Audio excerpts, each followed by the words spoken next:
नमस्कार, मैं आपके साथ रंजना रावत और आप देख रहे हैं हमारी खास पेशकश सीट टू सीट संपूर्ण विश्लेषण।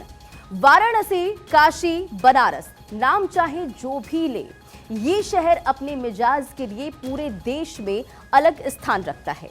ये शहर जीवन और मृत्यु के बीच फासले को मिटाकर सच से आपका सामना कराता है। एक और बाबा विश्वनाथ हैं, जिनसे आशीर्वाद देने की चाहत में देश ही नहीं दुनिया भर के सनातनी यहां पहुंचते हैं ताकि उनका जीवन खुशहाल हो। तो दूसरी ओर मणिकर्णिका जैसा घाट, जहां मौत के बाद मोक्ष की प्राप्ति के निमित्त है।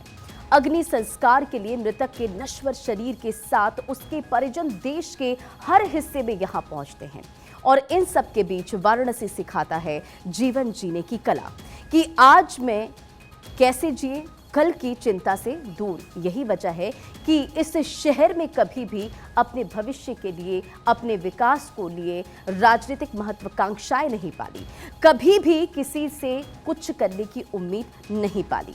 चुनाव आते रहे, जिस उम्मीदवार पर शहर का दिल आ गया वो जीतता रहा।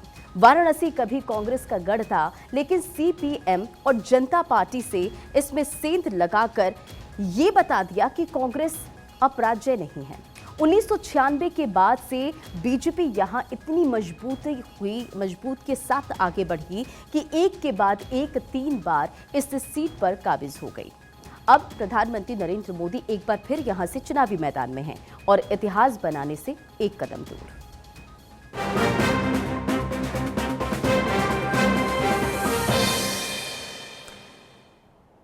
लेकिन ऐसा कभी नहीं हुआ कि उस जीत के बाद कोई राजनीतिज्ञ इस शहर को अपनी राजनीतिक विरासत मान, अपनी जीत तय मानने लगा हो। जिसने भी काशी पर अधिकार जमाने की कोशिश की है, उसे जनता ने सिरे से नकारा है। 1952 से लेकर 2014 तक तो ऐसा ही होता रहा है। एक दो मौकों को छोड़ दें तो काशी वासियों ने अपने मस्त मौला मिजाज को लगाम तब लगाया जब साल 2014 में गुजरात में नरेंद्र मोदी यहां उम्मीदवार बनने पहुंचे। हिंदुत्व की राजनीति से ऊपर उठकर लोगों ने विकास को गले लगाने की सोचा, गुजरात मॉडल को अपनाने की सोचा। हर हर महादेव, हर हर महादेव।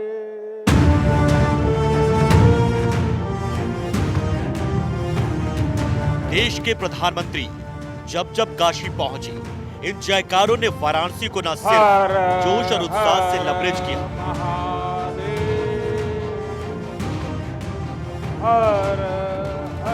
बल्कि एक भरोसा दिया कि जब तक नरेंद्र मोदी के हाथ में इस शहर की कमान है, ये शहर विकास के रास्ते पर ऐसा सर पर दौड़ेगा कि यहाँ अध्यात्म और विकास एकाकार हो जाएगा। बाबा विश्वनाथ की इस नगरी में जब जब पीएम मोदी पहुंचे, काशी जैसे जागृत शहर के लोगों की राजनीतिक महत्वाकांक्षा भी जागृत होने लगी। लोगों को पहली बार नरेंद्र मोदी के रूप में ऐसा जनप्रतिनिधि मिला जिसने भरोसा दिलाया कि काशी का विकास संभव है। लेकिन समय के साथ उसकी तारतम्यता भी जरूरी है। पहले मैं सोच रहा था कि भारतीय जनता पार्टी ने मुझे यहां भेजा है, फिर लगता है शायद मैं काशी जा रहा हूं, लेकिन आज यहां आने के बाद लगता है कि न मुझे किसी ने भेजा है, न मैं यहां आया हूं, मुझे तो मां गंगा ने बुलाया है। साल 2014 में जब नरेंद्र मोदी को बीजेपी ने पीएम उम्मीदवार घोषित किया तो उन्होंने वाराणसी से चुनाव लड़ने का फैसला किया। काशी की गलियों में घूमने, उसके मिजाज को समझने, कार्यकर्ताओं से मिलने और बीजेपी की सीट होने की वजह से मोदी तो अपनी जीत के लिए आश्वस्त थे, लेकिन बीजेपी के लिए मुरली मनोहर की जीती हुई सीट को बचाए रखना बड़ी चुनौती थी। बीजेपी ने अपने पीएम कैंडिडेट को यहां से उतारकर 80 सीटों वाले यूपी के साथ साथ बिहार तक संदेश देने की कोशिश की थी। नरेंद्र मोदी ने यहां जनसभाएं की, रैलियां की, रोड शो की, लेकिन उसके साथ साथ स्टार प्रचारक होने के नाते पूरे देश का दौरा भी वो कर रहे थे। पीएम मोदी ने अपनी सभाओं में काशी की जनता को ये जिम्मेदारी दे दी कि वो लगातार इस शहर में दौरा नहीं कर पाएंगे, सभाएं नहीं कर पाएंगे, लोगों से नहीं मिल पाएंगे, कार्यकर्ताओं के साथ नहीं बैठ पाएंगे। ऐसे में ये आपकी जिम्मेदारी है कि आप ही मेरे लिए, मेरी जीत के लिए चुनाव प्रचार करें। जनता के साथ उनका संवाद ऐसा जादुई असर पैदा कर गया कि बीजेपी की रही सही चिंता भी दूर होने लगी थी। उनके रोड शो में उमड़ी भीड़ ने बीजेपी को आश्वस्त कर दिया था कि मोदी यहाँ से जीत रहे हैं, यूपी में हम बेहतर कर रहे हैं और नरेंद्र दामोदर दास मोदी को पीएम कैंडिडेट बनाना पार्टी का सर्वश्रेष्ठ फैसला है। चुनाव हुए, नरेंद्र मोदी ने रिकॉर्ड वोटों से चुनाव जीता और मां गंगा का ये बेटा बाबा विश्वनाथ का साधक शहर का बेटा बन गया। Bureau report, Bharat 24। 2014 में मिली जीत के बाद साल 2019 में भी मोदी यहीं से उम्मीदवार बने और अब जीत की हैट्रिक बनाने के लिए तीसरी बार भी यहीं से चुनाव लड़ रहे हैं। अगर वो यहां से चुनाव जीतते हैं तो ये वाराणसी संसद की सीट के लिए दोबारा इतिहास रचने जैसा होगा। और इससे पहले कांग्रेस के रघुनाथ सिंह और बीजेपी के शंकर प्रसाद जायसवाल ये कारनामा कर चुके हैं। रघुनाथ सिंह को कांग्रेस पार्टी के राजनीतिक इतिहास का फायदा मिला तो शंकर जायसवाल बीजेपी के हिंदुत्ववादी एजेंडे का अब प्रधानमंत्री मोदी भी इतिहास रचने से बस एक कदम दूर हैं। लेकिन उनकी जीत के पीछे सिर्फ हिंदुत्ववादी सोच नहीं, विकास का विजन भी है। आइए जानते हैं 1952 से अब तक किस किस सीट का प्रतिनिधित्व किया है।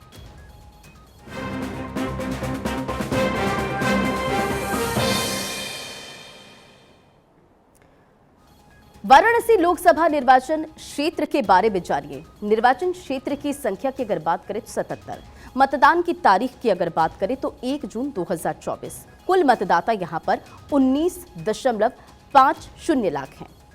और वाराणसी का नंबर गेम अगर बात करें तो किस धर्म में कितने मतदाता हैं ये भी आपको ग्राफिक्स के जरिए समझाते हैं। अब समझिए कि किस धर्म में कितने मतदाता हैं। हिंदू की अगर बात करें तो 75% मतदाता हैं, 20% मुस्लिम, 5% अन्य धर्म हैं। शहरी और ग्रामीण आबादी का भी अब जिक्र करते हैं और वो भी आंकड़े आपको ग्राफिक्स के जरिए समझाते हैं। 65% शहरी तो 35% ग्रामीण आबादी, शहरी और ग्रामीण आबादी यहां पर है। अब वाराणसी लोकसभा सीट पर ब्राह्मण, भूमियार, वैश्य, कुर्मी वोटर्स काफी संख्या में है। तो अब ये भी समझिए कि वाराणसी लोकसभा सीट पर कौन सी जाति का यहाँ पर कितनी संख्या है। मुस्लिम मतदाताओं की भी संख्या काफी अहम यहाँ पर हो जाती है। अब चलिए आपको समझाते हैं जातीय समीकरण।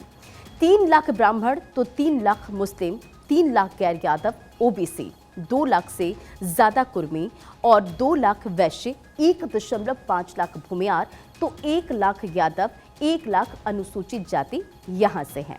अब आपको समझाएंगे कि वाराणसी के विधानसभा क्षेत्र रोहिणिया सुनील पटेल अपना दल एस और वाराणसी उत्तर रविंद्र जायसवाल की अगर बात करें तो बीजेपी से आते हैं।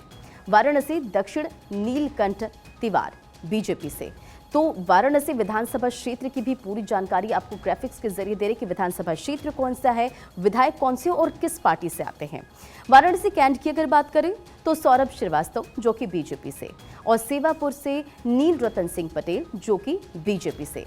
अब आपको आगे समझाएंगे कि किस तरह से यहाँ पर मोदी का मैजिक चल रहा है और किस तरह से मोदी के विकास के विजन को आगे बढ़ाते हुए जनता आगे बढ़ रही है मोदी के साथ।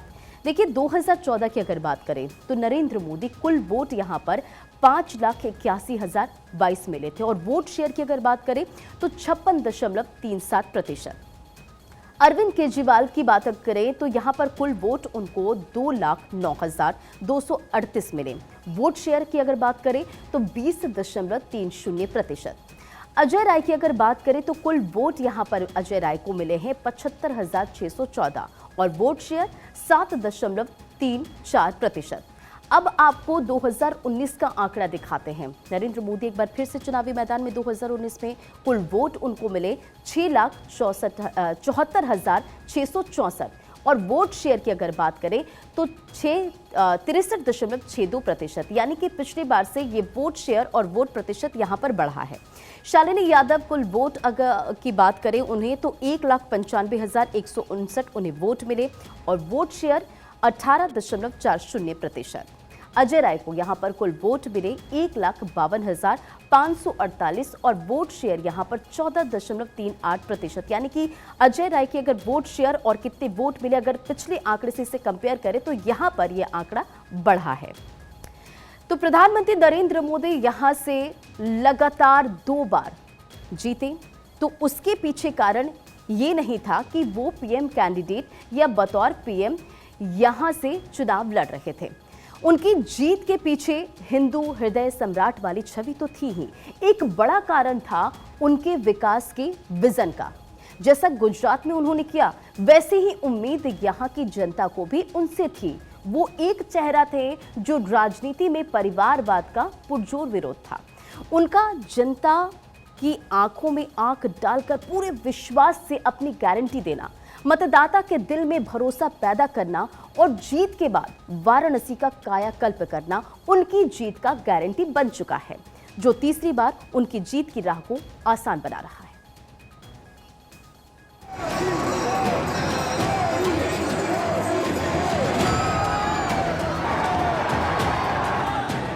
मोदी मोदी मोदी।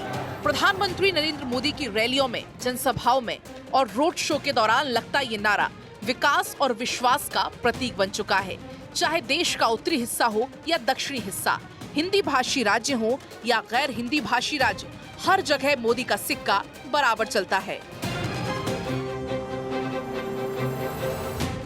मोदी नाम ऐसा करिश्मा पैदा कर रहा है कि बीजेपी की टिकट पर खड़ा सामान्य से सामान्य और कमजोर से कमजोर उम्मीदवार चुनावी बैतरणी पार कर जाता है। मोदी जब भी किसी चुनावी मंच से मोदी की गारंटी की बात करते हैं तो दशकों से सरकारी सुविधा के लाभ से वंचित लोगों में भरोसा पैदा हो जाता है। मोदी सरकार ने देश में जो जन कल्याणकारी योजनाएं चलाई हैं, उसका लाभ पूरे देश के साथ वाराणसी की जनता को मिल रहा है। हर योजना 100% धरातल पर उतर रही है। मोदी सरकार की योजनाएं। पीएम जनधन योजना 15 अगस्त 2014 को स्वतंत्रता दिवस पर लॉन्चिंग। अब तक 50 करोड़ से भी ज्यादा लाभार्थियों को बैंकिंग सुविधा। 56% जनधन खाताधारक महिलाएं हैं। 67% जनधन खाते ग्रामीण और अर्ध शहरी क्षेत्रों में खोले गए। खाता धारकों को कुल 33.98 करोड़ रुपए कार्ड जारी किए गए हैं। सुकन्या समृद्धि योजना। जनवरी 2015 में सुकन्या समृद्धि योजना शुरू हुई। 10 साल से कम आयु की बेटियों का खाता खुलता है। पोस्ट ऑफिस या बैंक में जाकर खाता खुलवा सकते हैं। पीएम किसान सम्मान निधि योजना। छोटे और सीमांत किसान परिवारों को इस योजना का लाभ मिलता है। किसान परिवारों को सालाना 6,000 रुपए मिलते हैं। आयुष्मान भारत 23 सितंबर 2018 को लॉन्च की गई। देश भर में 3.69 करोड़ आयुष्मान कार्ड जारी हुए। स्वच्छ भारत मिशन। 2 अक्टूबर 2014 को स्वच्छ भारत मिशन का आरंभ हुआ। स्वच्छ भारत मिशन 2.0 को अक्टूबर 2021 को शुरू किया गया। 10 करोड़ से ज्यादा शौचालय का निर्माण हुआ। प्रधानमंत्री आवास योजना। योजना का आगाज 25 जून 2015 को प्रधानमंत्री नरेंद्र मोदी ने किया। 11 सितंबर 2023 तक 1.18 करोड़ शहरी आवास आवंटित हुए। 2.94 करोड़ ग्रामीण आवास आवंटित अब तक किए जा चुके हैं। हर घर नल योजना। 2019 के बजट में वित्त मंत्री ने इसका ऐलान किया। 2030 तक प्रत्येक घर तक स्वच्छ पानी उपलब्ध करवाने का लक्ष्य। अभी तक 13 करोड़ घरों में नल के जरिए पानी की सप्लाई शुरू। प्रधानमंत्री सौभाग्य योजना। शुरुआत 25 सितंबर 2017 को पंडित दीनदयाल उपाध्याय की जयंती पर 21 करोड़ से ज्यादा घरों तक बिजली का कनेक्शन पहुंचा। प्रधानमंत्री मुद्रा लोन योजना। 8 अप्रैल 2015 को ऋण प्रदान करने के लिए शुरू की गई एक योजना। 10 लाख रुपए तक का लोन इसमें दिया जाता है। वित्तीय वर्ष 2022-23 में 6.2 करोड़ PMMY ऋण स्वीकृत हुए। इन योजनाओं के साथ ही कोरोना काल में शुरू की गई गरीब कल्याण योजना जैसी योजनाएं मोदी सरकार की बढ़ती लोकप्रियता का बड़ा कारण है और तीसरी बार सत्ता में आने की राह भी। Bureau report, Bharat 24। चलिए अब आपको कुछ तस्वीरें दिखाते हैं और इन तस्वीरों को देखिए और समझिए वाराणसी और प्रधानमंत्री नरेंद्र मोदी का रिश्ता क्या है। उन्होंने वाराणसी को इतनी सौगातें दी हैं कि बदले में हर बार उन्हें जीत का आशीर्वाद मिला है और ये तस्वीरें इसकी तस्दीक कर रही है। 2014 में सफाई अभियान का आगाज हुआ और साफ सफाई को लेकर किस तरह से पूरे देश भर में अभियान चलाया गया, उसकी तस्वीर देखिए। प्रधानमंत्री नरेंद्र मोदी खुद साफ सफाई करते और इस अभियान की शुरुआत करते नजर आए। 2013 में जापानी पीएम शिंजो एबे के साथ समझौते की भी तस्वीर आपके स्क्रीन पर। 2021 में काशी विश्वनाथ कॉरिडोर का लोकार्पण प्रधानमंत्री नरेंद्र मोदी ने किया और बड़ी जो सौगात है प्रधानमंत्री नरेंद्र मोदी ने काशी वासियों को दी। 2013 में रोपवे के पब्लिक ट्रांसपोर्ट का उन्होंने उद्घाटन किया और 2023 में और 2024 में वंदे भारत की सौगात प्रधानमंत्री नरेंद्र मोदी देश भर के जनता को दे रहे हैं, जिससे बड़ी सौगात जनता के बीच लोगों को मिल रही है। तो इन सौगातों के जरिए समझिए कि किस तरह से प्रधानमंत्री नरेंद्र मोदी लगातार विकास के कार्य में आगे बढ़ रहे हैं और प्रधानमंत्री नरेंद्र मोदी काशीवासियों को बड़ी सौगात दे रहे हैं और इन सौगातों का ही असर है कि प्रधानमंत्री नरेंद्र मोदी को लगातार जनता का आशीर्वाद मिल रहा है। इन तस्वीरों को देखिए और समझिए वाराणसी और प्रधानमंत्री नरेंद्र मोदी का रिश्ता क्या है। उन्होंने वाराणसी को इतनी सौगातें दी हैं कि बदले में हर बार उन्हें जीत का आशीर्वाद मिल रहा है। 2014 की तस्वीरों पर नजर डालिए। सफाई अभियान का आगाज यहां पर पीएम नरेंद्र मोदी ने किया। तो 2015 में जापानी पीएम शिंजो एबे के साथ समझौते यहां पर नजर आए। 2021 में काशी विश्वनाथ कॉरिडोर का लोकार्पण किया और देखिए काशी विश्वनाथ कॉरिडोर के लोकार्पण से लगातार जो लोग वहां पर पहुंचते, पर्यटन पहुंचते हैं, तो काफी ज्यादा पर्यटकों के लिए भी काफी ज्यादा ये महत्वपूर्ण हो जाता है और पर्यटन के क्षेत्र में लगातार विकास भी हो रहा है।